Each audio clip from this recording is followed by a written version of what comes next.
Alhamdulillah, alhamdulillah salam Rasulullah bil huda wa dinil haq li syirati kulli wa kafa billahi syahida. Sallallahu alaihi wa sallam Muhammadur rasulullah alladzi la nabiyya ba'da. Rabbi shrah li sadri wa yassir li amri. Baik, para ustaz yang dimuliakan Allah, seperti biasa di setiap pekan keempat kita akan adakan agenda bedah al-wa'i.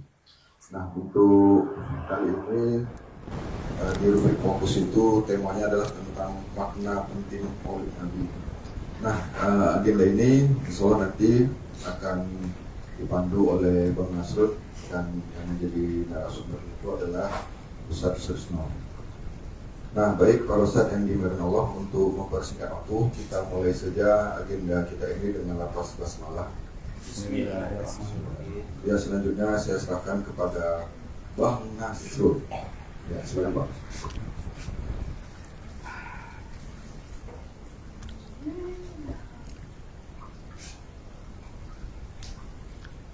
A'udzubillahi minasyaitonirrajim. Bismillahirrahmanirrahim. Assalamualaikum warahmatullahi wabarakatuh. Alhamdulillah, alhamdulillahi rabbil alamin. Salatu wassalamu ala asrafil anbiya'i wal mursalin wa ala alihi wa sahbihi ajma'in.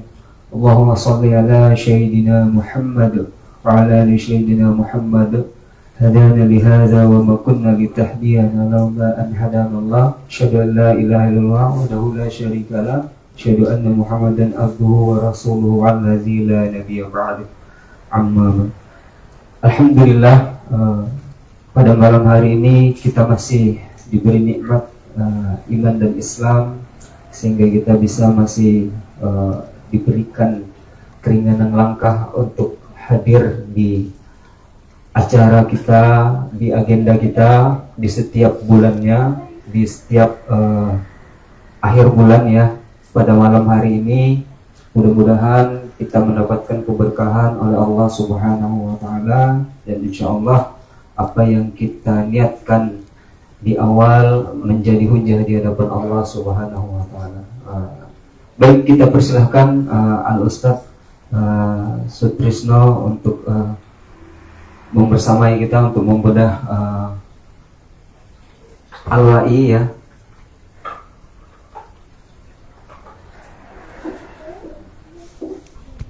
Bagaimana kabarnya Ustaz? Sehat? Alhamdulillah. Ya. Alhamdulillah ya. Jadi tak perlu tunggu lama-lama lagi ya. Kita langsung saja untuk membahas terkait dengan makna penting Maulid Nabi Sallallahu Alaihi Wasallam. Nah, di rubrik fokus majalah Al-Wa'i ini, silahkan Ustaz untuk memaparkan materinya. Baik, terima kasih. Ini udah langsung ini. Ya. Atau pakai ini juga? Ya. Assalamualaikum warahmatullahi wabarakatuh. Alhamdulillah allazi arsala rasulahu bil huda wa dinil haqq liyudhhirahu 'ala dini kulli walau karihal musyrikun.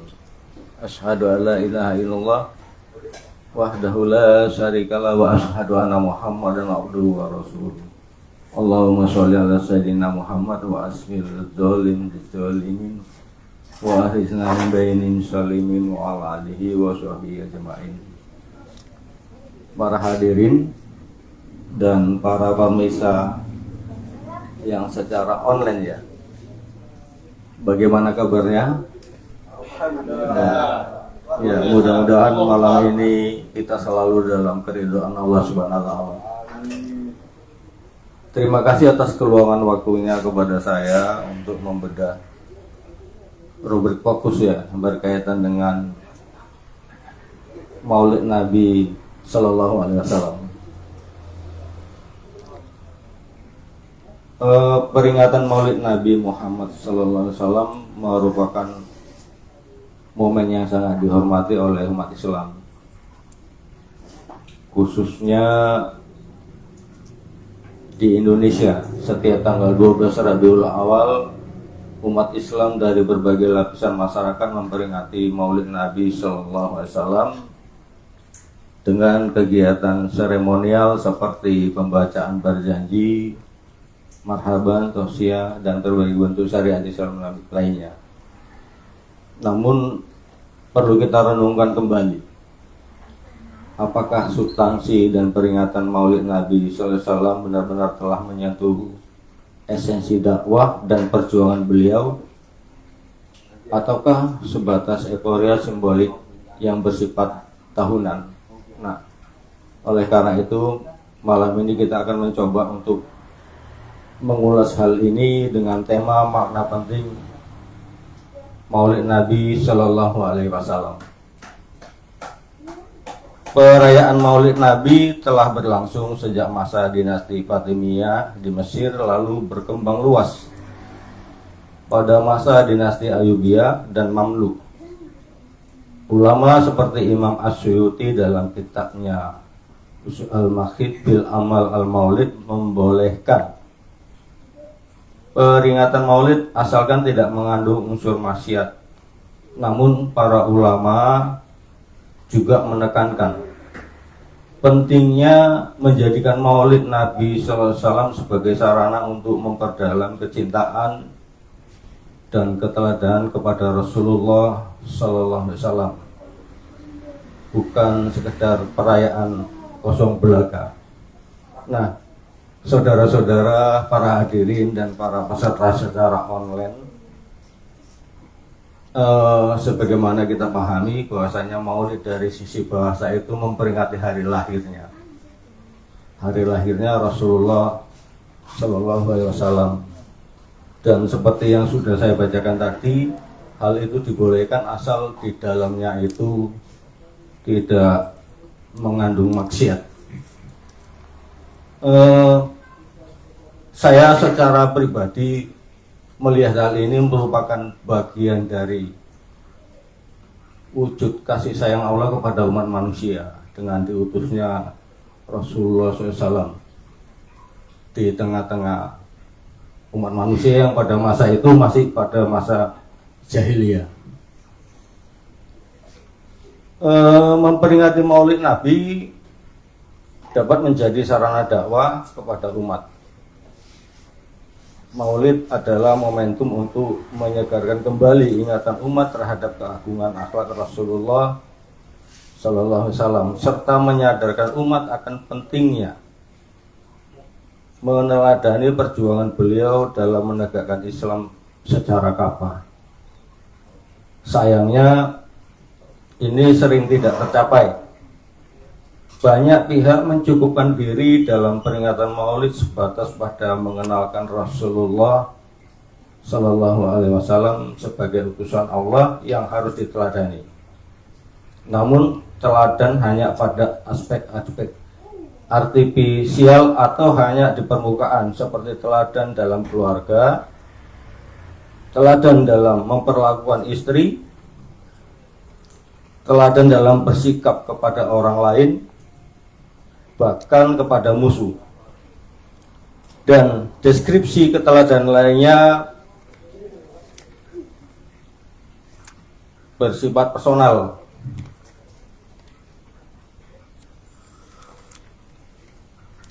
Umat lupa bahwa dari Rasulullah kita bisa meneladani bagaimana beliau mengurus masyarakat dengan penerapan syariat Islam secara kapal, mengatur dan memimpin negara dengan hukum-hukum Allah Subhanahu wa taala, dan bahkan memimpin perang menghadapi fitnah dari musuh-musuh Allah dengan prinsip yang telah diatur Islam. Para hadirin yang dirahmati Allah, begitulah kondisi umat saat ini yang sama-sama kita bisa menyaksikan. Tentu ini tidak terjadi begitu saja. Saya merujuk dengan beberapa kitab, salah satunya di Nizamul Islam, berkaitan dengan penyebab hal ini. Kenapa umat Islam itu tidak mampu meneladani Rasulullah secara mutlak, secara keseluruhan. Di dalam bab qada dan qadar itu ada disebutkan perluasan Islam pada awal abad kedua Hijriah bersinggungan dengan para filsafat di Irak, dan ini menyebabkan kaburnya kerangka berpikir umat Islam, sehingga ini menjadi kelemahan tersendiri. Pada waktu itu umat Islam terbagi menjadi 3 kelompok. Kemudian kalau saya merujuk kepada kitab Daulah Islamiyah di bab faktor-faktor kelemahan dakwah Islam, Syekh Taqiyuddin An-Nabhani menyebutkan kondisi umat itu, kelemahannya itu karena ditinggalkannya bahasa Arab, sehingga pada saat umat jauh dari bahasa Arab, maka tidak mungkin melakukan istihad berkaitan dengan persoalan-persoalan baru yang muncul. Tentu hal ini berimbas kepada penerapan Islam, sehingga di dalam kitab itu disebutkan buruknya penerapan Islam di dalam sistem. Kemudian tidak hanya dari sisi internal, dari eksternal juga adanya perang pemikiran yang dilakukan oleh orang-orang kafir barat pada waktu itu. Dan pada akhirnya karena ada kelemahan kerangka berpikir, maka umat Islam sebagian besar mengadopsi pemikiran-pemikiran barat, dan hal itu terjadi sampai pada hari ini. Inilah yang menjadi lemahnya pemahaman Islam secara utuh, sehingga tanpa terasa umat Islam terjebak dalam kerangka berpikir barat yang biasa disebut dengan sekulerisme, memisahkan agama dari kehidupan. Dan konsekuensinya pada saat mencontoh Rasulullah itu yang dicontoh hanya seperti yang saya sampaikan tadi, berkaitan dengan akhlak, kemudian bagaimana memperlakukan istri, keluarga, dan seterusnya, tanpa menyeluruh.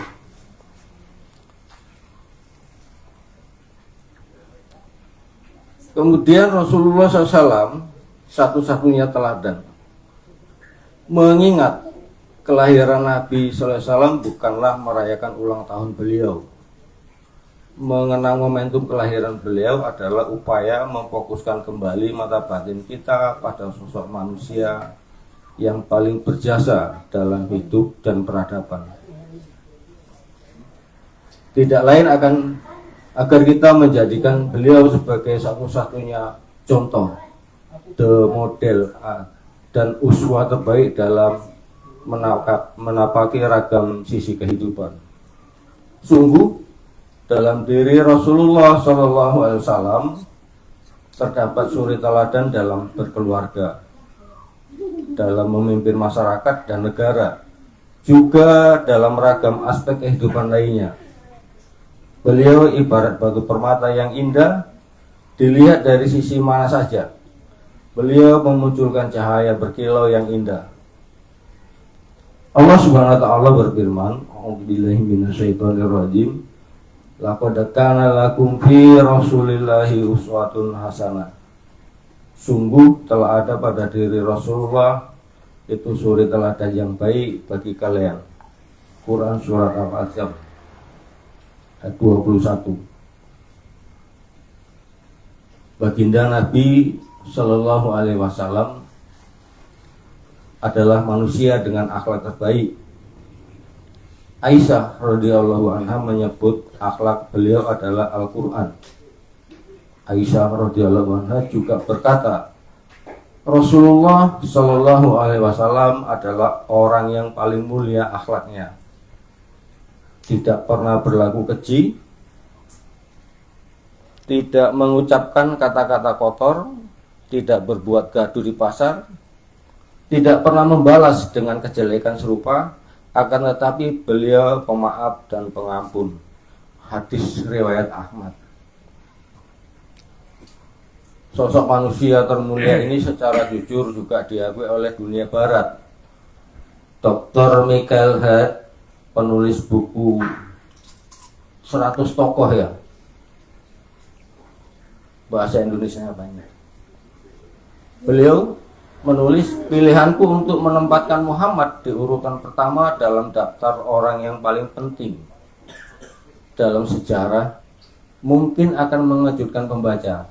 Namun dialah satu-satunya manusia dalam sejarah yang meraih keberhasilan tertinggi dalam bidang agama dan dunia. Dia adalah satu-satunya yang telah menyelesaikan pesan agama dengan sempurna, menggariskan aturan-aturannya dan diimani oleh seluruh bangsa ketika dia hidup. Selain agama, dia juga mendirikan negara. Sebagai media menyatukan suku-suku dalam satu bangsa, menyatukan bangsa-bangsa dalam satu negara, dan meletakkan dasar-dasar kehidupan agama. Dialah yang memulai misi agama dan dunia serta menyempurnakan. Kemudian Sir George Bernard di dalam tulisannya Juli 2000 November ya 1950, tokoh Irlandia, pendiri London School of Economy, juga berkomentar, saya yakin apabila orang semacam Muhammad memegang kekuasaan tinggal di dunia modern ini, dia akan berhasil mengatasi segala permasalahan sedemikian rupa hingga membawa kedamaian dan kebahagiaan yang dibutuhkan dunia. Lalu Thomas Kisker 4 Desember 1795 sampai Februari 1981 penulis besar dari Skotlandia pun bertutur, kebohongan yang dipropagandakan kaum barat yang diselimutkan kepada orang ini, maksudnya Muhammad, hanyalah mempermalukan diri kita sendiri. Sosok jiwa besar yang tenang, seorang yang mau tidak mau harus dijunjung tinggi. Dia diciptakan untuk menerangi dunia. Begitulah perintah Sang Pencipta dunia. Rasulullah SAW adalah teladan paripurna. Ia bukan hanya pemimpin spiritual, beliau juga pemimpin politik, kepala negara, pemimpin militer, pendidik, suami, ayah, dan sahabat. Dalam semua aspek itu, beliau menunjukkan keteladanan luar biasa. Namun kini teladan itu sering dipersempit hanya pada aspek ibadah dan akhlak individual semata. Sebagai contoh, umat Islam gemar mengutip sabda beliau tentang akhlak, tetapi mengabaikan strategis dakwah dan perjuangannya dalam membangun masyarakat Islami. Padahal keberhasilan Rasulullah SAW dalam membangun Madinah sebagai negara Islam pertama merupakan teladan besar dalam perjuangan institusional Islam. Para hadirin dan para permisa yang insya Allah dirahmati oleh Allah Subhanahu Wa Taala, begitulah faktanya Rasulullah dianugerahkan oleh Allah kepada kita sebagai contoh teladan yang baik. Persoalannya hari ini, apa yang harus kita lakukan dengan kondisi kita saat ini? Di dalam kitab Nizamul Islam di bab Qiyadah Fikriyah, Syekh Taqiyuddin An-Nabhani mengingatkan dengan mencantumkan sebuah ayat dari surat Arab. A'udzubillahi minasyaitonirrajim. Innallaha la yughayyiru ma biqaumin hatta yughayyiru ma bi anfusihim. Allah tidak akan mengubah keadaan suatu kaum sebelum kaum itu mengubah apa yang ada pada diri mereka. Itu isyarat yang dijelaskan, yang ditegaskan oleh Allah.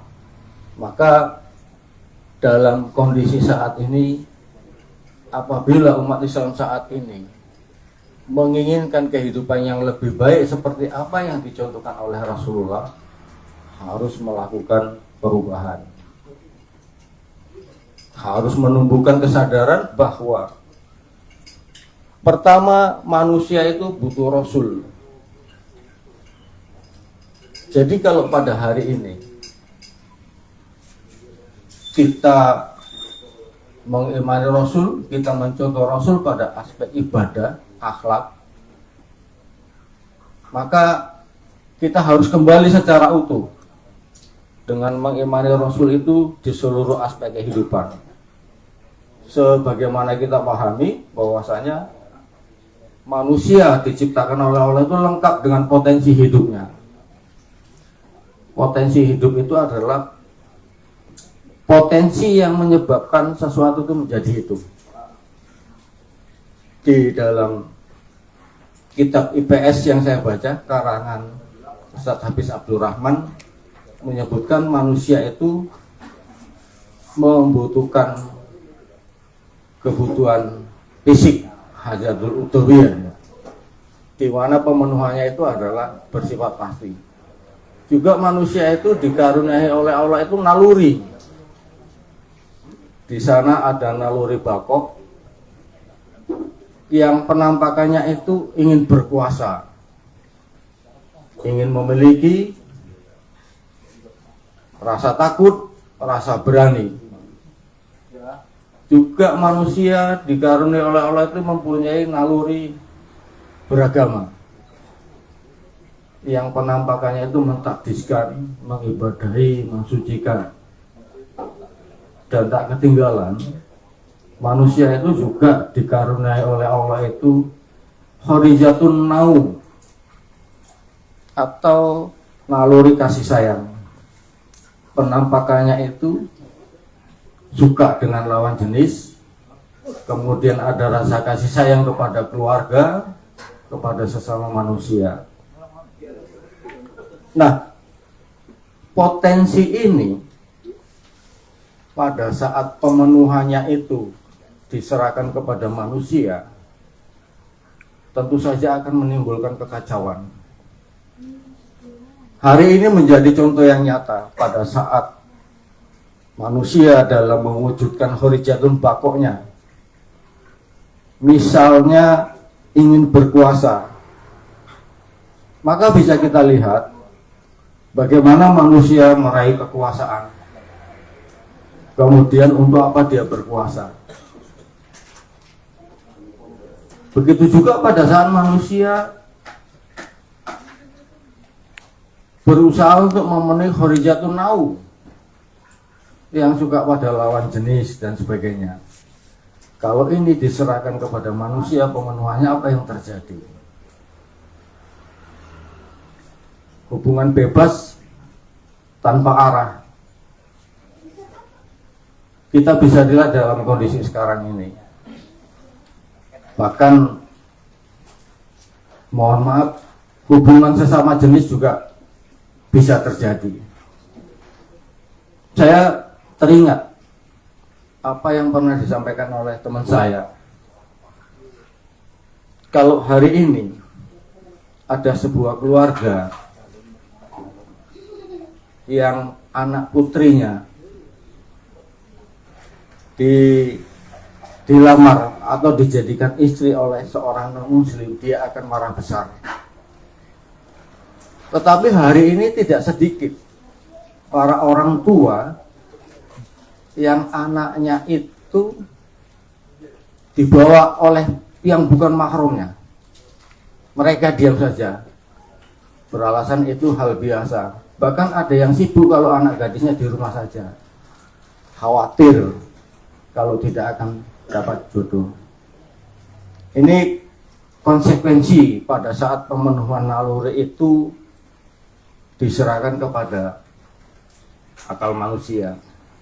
Nah, oleh karena itu,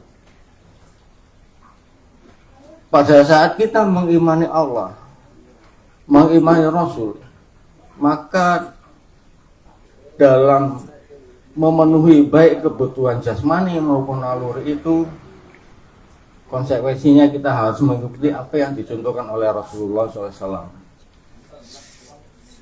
Islam itu agama yang sempurna, di mana seluruh aspek kehidupan ada yang mengatur, ada aturannya. Allah Subhanahu wa taala menegaskan hal ini di dalam Quran surat Al-Maidah ayat 3. A'udzubillahi minasyaitonirrajim. Al-yauma akmaltu lakum dinakum wa atmamtu 'alaikum nikmati wa raditu lakumul Islam dinan. Jadi ditegaskan bahwasanya Islam itu agama yang sempurna dan agama yang diridhoi oleh Allah Subhanahu wa taala. Artinya apa? Begitu kita meyakini, kita melafadzkan la ilaha illallah Muhammad Rasulullah, maka yang harus tertanam di benak kita adalah bahwa tidak ada zat yang wajib diibadahi selain Allah Subhanahu wa taala, dan tidak ada aturan yang wajib dipatuhi selain aturan Allah Subhanahu wa taala. Dan Allah Subhanahu wa taala memberikan aturan itu melalui diutusnya seorang Rasulullah Muhammad SAW. Jadi Allah menurunkan Islam melalui perantara Rasulullah SAW untuk disampaikan kepada manusia untuk mengatur seluruh aspek kehidupannya, baik itu kehidupan yang berkaitan dengan, kalau tadi saya singgung horizatun tadayunnya, naluri beragama, hubungan manusia dengan sang kholik yaitu Allah SWT berkaitan akidah dan ibadah, juga mengatur hubungan manusia dengan sesama manusia. Di sana ada seluruh konsep hidup, baik dalam tata pergaulan, hukum, singkatnya muamalah, ekonomi, sosial, dan seterusnya. Begitu juga ada aturan berkaitan dengan dirinya, dengan pribadinya sendiri, yaitu berkaitan dengan akhlak, makanan, pakaian, dan minuman. Nah, ini yang harus kita ikuti sesuai dengan apa yang dicontohkan oleh Rasulullah SAW. Kecintaan hakiki kepada Rasulullah SAW, Abu Abdillah Al-Quraisy dalam risalah Usariyah halaman 479 menyatakan, hakikatul mahabbati antahaba kalaka liman ahbabta fala ya baqalak minka syai'. Hakikat cinta adalah engkau memberikan semua yang ada pada dirimu kepada orang yang engkau cintai, sehingga tidak tersisa sedikit pun untuk dirimu. Inilah hakikat cinta kepada Allah SWT dan Rasulullah SAW. Ia adalah cinta mutlak yang tidak layak dibagi. Cinta selain kepada keduanya adalah cinta karena keduanya. Cinta kepada orang tua, anak, istri, usaha, tempat tinggal, dan lain-lain harus karena Allah SWT dan Rasulnya. Mencintai keduanya hukumnya wajib, berdosa jika dilalaikan. Apabila diabaikan, Allah SWT berfirman, A'udzubillahi minasyaitonirrajim. Bismillahirrahmanirrahim.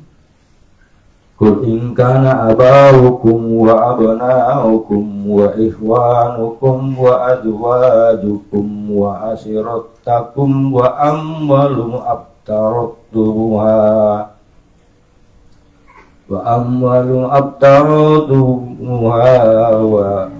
wa tijaratun tahsawna kasadaha wa masakinu tardawnaha ahabba ilaikum minallahi wa rasuli wa jihadi fi sabili wa tarabbasu hatta ya'ti Allahu bi amri wallahu la yahdil qaumal fasiqin.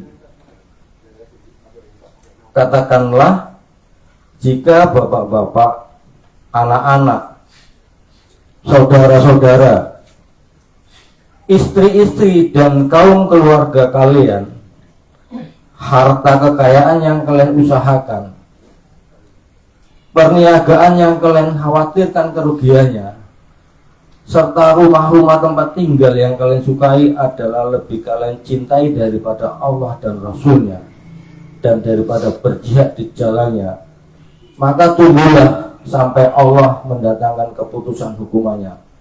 Allah tidak memberikan petunjuk pada orang-orang fasik. At-Taubah 24. Ada dua korina pada ayat ini yang menegaskan kewajiban mencintai Allah SWT dan Rasulullah SAW di atas yang lainnya.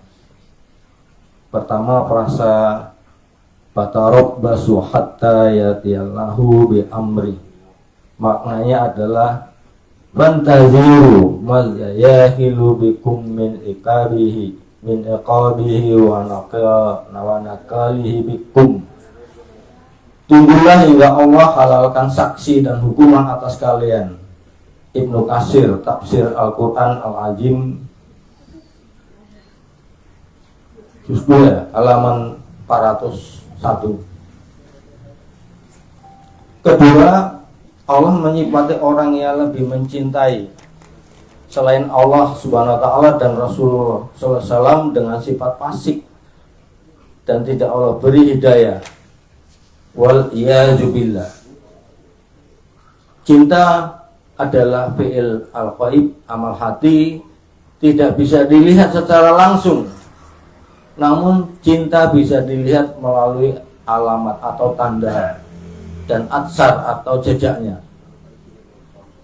Sebagaimana seseorang yang tidak melihat ada unta, tetapi jejaknya menunjukkan ada unta yang baru lewat di tempat itu.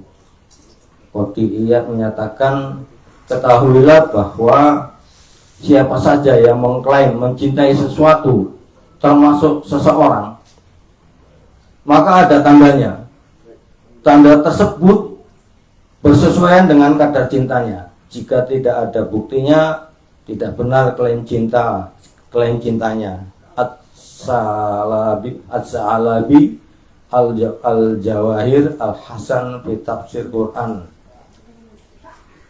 1/200. Meneladani beliau, mengamalkan suasana beliau, mengamalkan sunnah beliau, mengikuti ucapan dan perbuatan beliau, menjalankan perintah beliau, menjauhi larangan beliau, dan berusaha memiliki adab atau akhlak seperti adab atau akhlak beliau.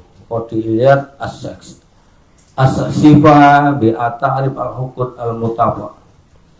Imam Syafi'i juga pernah bertutur, jika cintamu benar, tentu engkau akan menaati baginda Nabi SAW. Sungguh orang yang mencinta akan menaati orang yang dicinta. Imam Ibnu Katsir saat menafsirkan firman Allah SWT dalam Quran Al-Imran ayat 31 menyatakan, ayat yang mulia ini menjadi pemutus bahwa siapa saja yang mengklaim cinta kepada Allah tetapi ia tidak mengikuti jalan hidup Nabi SAW, maka sungguh ia adalah pendusta atas klaim cintanya pada perkara ini, hingga ia mengikuti syariah dan agama yang dibawa Nabi Muhammad SAW dalam seluruh ucapan dan keadaannya. Ibnu Katsir di dalam kitab Tafsir Al-Quran Al-Azim halaman 32. Faktanya banyak muslim, khususnya para pejabat negara, yang setiap memperingati Maulid Nabi SAW mengajak masyarakat untuk mencintai beliau, tetapi mereka sendiri menolak penerapan syariat Islam. Mereka menuduh radikal pada para pejuang Islam dan menuduh ajaran Islam dengan tuduhan keji, menarget serta memenjarakan ulama, aktivis Islam, tetapi berbuat zalim kepada umat beliau. juga semena-mena mencabut subsidi BBM, menjual aset strategis milik umat kepada asing dan asing, sedang rakyat dibebani dengan berbagai macam pajak. Sesungguhnya mereka itu telah berdusta dan kasihanilah ia. Hadis riwayat Muslim. Jadi siapa saja yang dalam hatinya terbit kecintaan hakiki kepada Rasulullah SAW, maka dia akan totalitas untuk menerima dan menjalankan apa yang beliau perintahkan. Jadi sudah semestinya umat Islam menjadikan sunnah beliau sebagai rujukan utama, tidak hanya dalam ritual ibadah, tetapi juga dalam hukum, pendidikan, ekonomi, dan pemerintahan. Namun dalam praktiknya umat Islam sering secara utuh bagaimana mensikapi para aktivis Islam yang menginginkan kehidupannya diatur dengan Islam. Tentu kita juga harus memahami nasionalisme itu sendiri menjadi bukti nyata kalau kita belum sepenuhnya mencintai Rasulullah SAW. Begitu juga dalam aspek, tanpa sadar hari ini berjalan, dan hari ini kita masih merasakan itu. Jadi adalah hal yang wajar kalau kepemilikan pribadi, memberikan hak kepemilikan. Maka apa yang terjadi?